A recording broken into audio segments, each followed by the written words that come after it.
Assalamualaikum warahmatullahi wabarakatuh. Perkenalkan, nama saya Muhammad Ferli Sapel Kirom, NPM 2021010082. Saya dari kelas HKIB. Di sini saya akan menjelaskan tentang alur penyelesaian sengketa tata usaha negara. Yang pertama, upaya administratif. Upaya administratif adalah suatu prosedur yang dapat ditempuh oleh seorang atau badan hukum perdata apabila ia tidak puas terhadap suatu keputusan tata usaha negara. Prosedur tersebut dilaksanakan di lingkungan pemerintahan dan terdiri atas dua bentuk. Yang pertama, keberatan. Penyelesaian sengketa tata usaha negara yang dilakukan sendiri oleh badan atau pejabat tata usaha negara yang mengeluarkan keputusan tata usaha negara. Selanjutnya yang B, banding administratif. Penyelesaian sengketa tata usaha negara yang dilakukan oleh instansi atasan atau instansi lain dari badan atau pejabat tata usaha negara yang berwenang memeriksa ulang keputusan tata usaha negara yang disengketakan. Berbeda dengan prosedur di peradilan tata usaha negara, maka pada prosedur banding administratif atau prosedur keberatan dilakukan penilaian yang lengkap, baik dari segi penerapan hukum maupun dari segi kebijaksanaan oleh instansi yang memutus. 2. Gugatan melalui PTUN atau Pengadilan Tata Usaha Negara. Pengadilan baru berwenang memeriksa, memutuskan, dan menyelesaikan sengketa tata usaha negara jika seluruh upaya administratif sudah digunakan. Apabila peraturan dasarnya hanya menentukan adanya upaya administratif berupa pengajuan surat keberatan, maka gugatan terhadap keputusan tata usaha negara diajukan kepada Pengadilan Tata Usaha Negara. Namun jika peraturan dasarnya menentukan adanya upaya administratif berupa pengajuan surat keberatan atau mewajibkan pengajuan surat banding, maka diajukan langsung kepada Pengadilan Tinggi Tata Usaha Negara dalam tingkat pertama yang berwenang.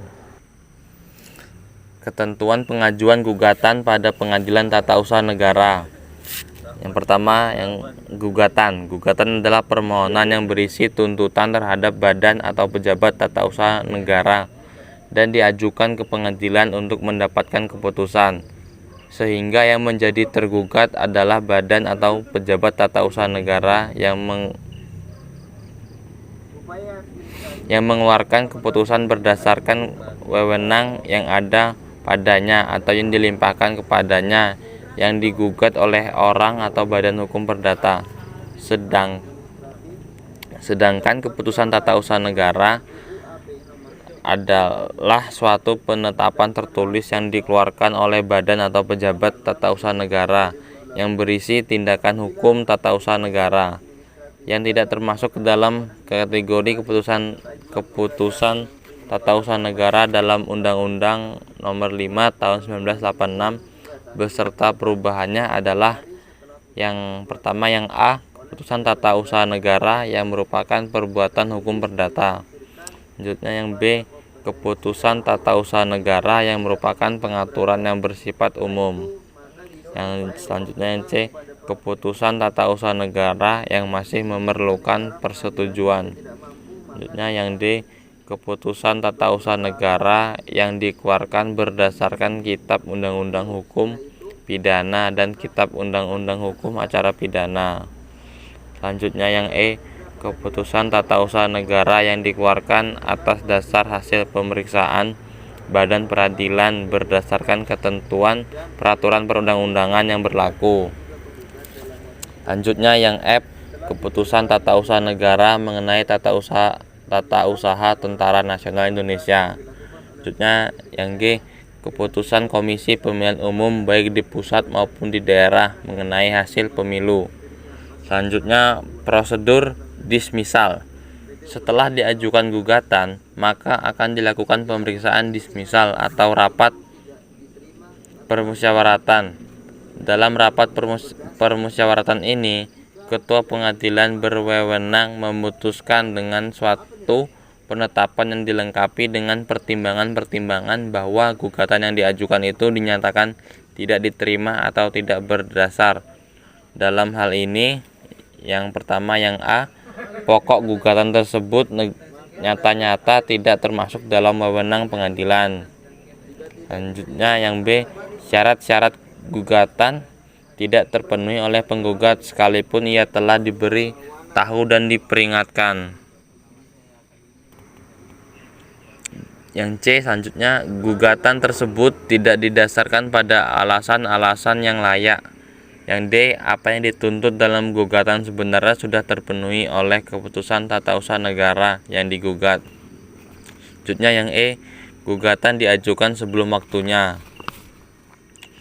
Terhadap penetapan ini dapat diajukan perlawanan kepada pengadilan dalam tenggang waktu 14 hari.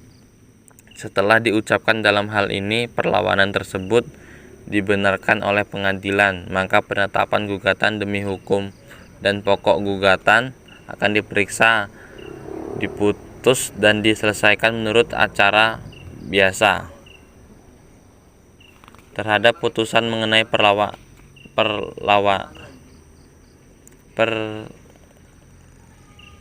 itu tidak dapat digunakan upaya hukum. Pemeriksaan persiapan.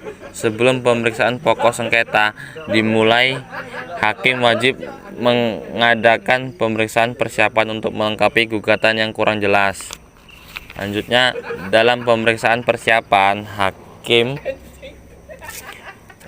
yang pertama wajib memberikan nasihat kepada penggugat untuk memperbaiki gugatan dan melengkapi dengan data yang diperlukan dalam jangka waktu 30 hari. Yang B, dapat meminta penjelasan kepada badan atau pejabat tata usaha negara yang bersangkutan. Apabila dalam jangka waktu 30 hari penggugat belum menyempurnakan gugatan, maka hakim menyatakan dengan putusan bahwa gugatan tidak dapat diterima. Terhadap putusan ini tidak dapat digunakan upaya hukum, tetapi dapat diajukan gugatan baru. Setelah dilakukan pemeriksaan persiapan, maka akan dilakukan pemeriksaan perkara untuk mendapatkan putusan. Terhadap putusan pengadilan tata usaha negara dapat dimintakan pemeriksaan banding oleh penggugat atau tergugat kepada PT UN atau pengadilan tata usaha negara. Bahkan jika penggugat tidak juga puas dengan putusan tersebut, dapat dilakukan upaya hukum kasasi hingga upaya hukum luar biasa, peninjauan kembali kepada Mahkamah Agung. Sekian materi yang dapat saya sampaikan. Mohon maaf apabila ada kesalahan dalam menyampaikan materi. Saya akhiri. Wassalamualaikum warahmatullahi wabarakatuh.